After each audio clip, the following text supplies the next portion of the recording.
कहानी शुरू करने से पहले आप लोगों से एक छोटा सा निवेदन है कि ऐसी कहानी सुनाने के लिए हम बहुत मेहनत करते हैं। इसीलिए अगर आपको हमारे चैनल का कंटेंट पसंद आए तो इस चैनल को ज़रूर सब्सक्राइब कीजिए और बेल आइकन को प्रेस कर दीजिए।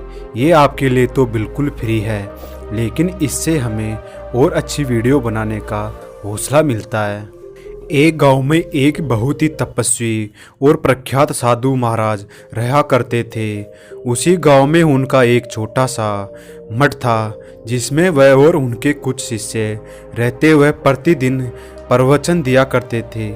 साधना करते गांव के लोगों को उनके ज्ञान और शक्ति पर अत्यंत विश्वास था, जिसके कारण वह हमेशा उनकी सभा में आते, उनके वचनों को सुनते। प्रवचन होने के बाद साधु अक्सर लोग उनकी समस्याओं को जान उनका हल बताया करते थे। हमेशा की तरह एक दिन इसी तरह तपस्वी साधी सभी लोग की समस्याओं को सुन रहे थे।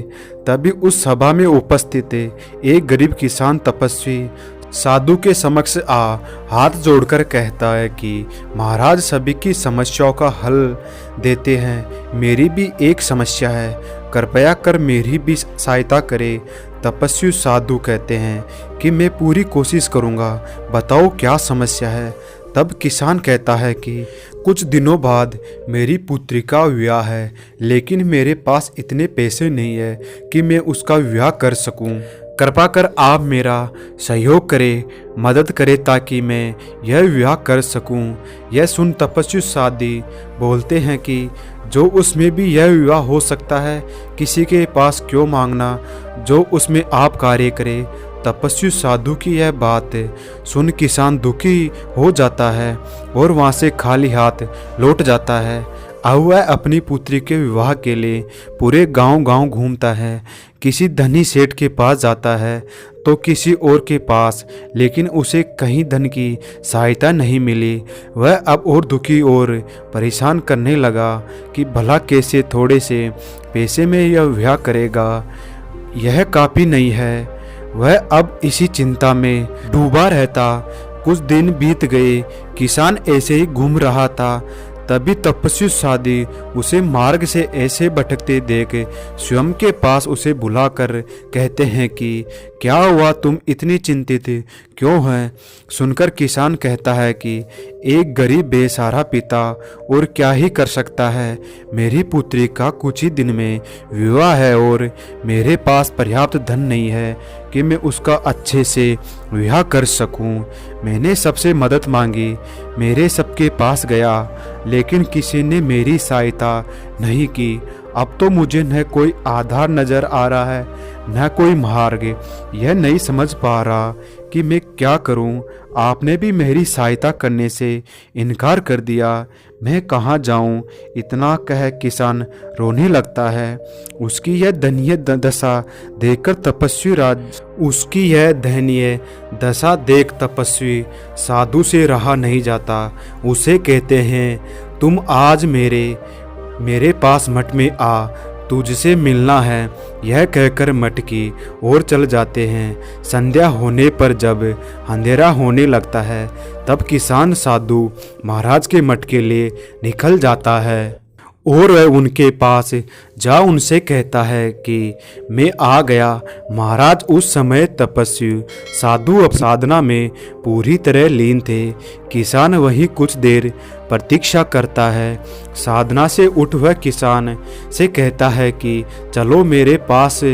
वह उसे अपने साथ जिस स्थान पर पेड़ के नीचे बैठा हुआ उपदेश देते हैं वहाँ ले जाते हैं और वह जा किसान से कहते हैं कि इस पेड़ की जड़ों के पास थोड़ी खुदाई करो। यह सुन किसान वैसे ही कहता है। वह पेड़ के जड़ के पास खुदाई करने लग जाता है। तभी अचानक उनके मुख पर एक हल्का सा प्रकाश पड़ता है।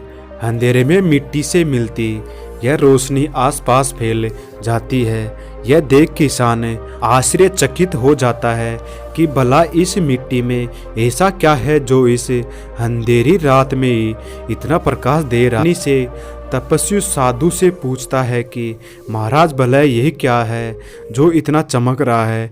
यह सुन तपस्वी साधु कहते हैं कि पहले उसे निकालो। किसान उसे निकाल हाथ में ले लेता है और पुनः उसकी तेज रोशनी देख साधु से पूछता है कि वह क्या है। तब तपस्वी साधु कहते हैं कि यह मणि है, जाओ इसे घर ले जाओ, तुम्हारा काम आराम से हो जाएगा। इस विवाह में कोई उच्चने नहीं आएगी, लेकिन विवाह होते ही तुम्हें इसे वापस इसे यहाँ आकर रख देना। तपस्वी साधु की यह बात सुनकर किसान खुशी से भर जाता है और लौट जाता है। कुछ दिन बाद उनकी पुत्री का विवाह संपन्न हो जाता है। तब वह खुशी खुशी साधु को ध्यान देता है और उनको वह मणि वापस कर देता है। तपस्वी साधु उस मणि को लेकर वहीं एक तरफ रख देते हैं और ध्यान में लीन हो जाते हैं। उस चमत्कारिक मणि को इस तरह देख देख किसान बहुत हैरान है कि भला इसे ऐसे क्यों। अब किसान के मन में यह बात आने लगती है कि पक्का इन तपस्वी साधु के पास कोई बहुत बड़ा मूल्यवान वस्तु जो वह इस कीमती मणि को कोई महत्व नहीं दे रहे हैं। वह यह सोच तपस्वी साधु से कहता है कि महाराज आप इस कीमती मणि को ऐसे क्यों रख रहे हैं? क्या आपकी दृष्टि में इसका कोई मोल नहीं है, या आपके पास इससे कीमती मणि जो आप इसका महत्व नहीं समझ रहे? आखिर आपके पास ऐसा क्या है? उस किसान की यह बात सुने तपस्वी साधु मुस्कुरा कर कहते हैं कि सत्य कहा, मेरे पास इससे भी ज़्यादा मूल्यवान और कीमती मणि है। यह सुनकर किसान उत्सुक से पूछता है कि क्या है वह चीज़, बताइए। तब तपस्वी साधु कहते हैं कि वह प्रेम है। मेरे पास इतना प्रेम है कि मणि से बहुत अधिक कीमती है, जिसकी तुलना में यह मणि धन सब व्यर्थ है। आप सभी मुझे इतना प्रेम करते हैं, स्नेह देते हैं, इसके आगे इन सब का क्या मोल? मेरे लिए यह कीमती प्रेम ही बहुत, जिसे मैंने संभाल कर रखा है। तपस्वी साधु की यह बात सुन किसान बहुत प्रसन्न हो जाता है। साधु महाराज की यह बात उसके मन में ग्रहण कर लेती है। वह समझ जाता है कि यह धन दौलत सब कुछ बस मन का मोह लालच है। यह जीवन से सुख नहीं देते। जो वास्तव में सुख और खुशी है वह महाराज द्वारा बताए प्रेम रूपी रत्न में है। और तब वह कहता है, महाराज मुझे भी यह कीमती रत्न दीजिए। अब मैं भी इस प्रेम रूपी रत्न में रखना चाहता हूँ। वास्तव में इन सब के आगे सब व्यर्थ है। व्यक्ति की असली सच्ची भक्ति, सच्चापन, प्रेम ही असली धन है। यह प्रेम रूपी मणि में आप जितना देते हैं उससे कहीं ज़्यादा आपको यह मिलता जाता है। यह तो प्रति क्षण बस बढ़ता है। तपस्वी साधु कहते हैं कि यदि हर व्यक्ति समझ जाए कि सबसे बड़ा धन प्रेम है, तो यह फिर स्वयं कभी गरीब नहीं समझेगा, लेकिन जो धन के पीछे रहेगा दुखी रहेगा। अपने पास यह चंद सिक्के नहीं, प्रेम का धन रखो। गुरु की यह बात सुने किसान प्रसन्न से भर जाता है और वहाँ से लौट जाता है। अतः प्रत्येक व्यक्ति को भी इस प्रेम के धन को स्वयं के पास रखना चाहिए। आपके भीतर की करुणा इसने आपको सभी के साथ जोड़े रखेगा। आप एक दूसरे का भला कर पाएंगे। लेकिन यदि आप इसका त्याग धन के पीछे भागेंगे तो न कभी स्वयं खुश रहेंगे, न दूसरों को रख पाएंगे। धन्यवाद।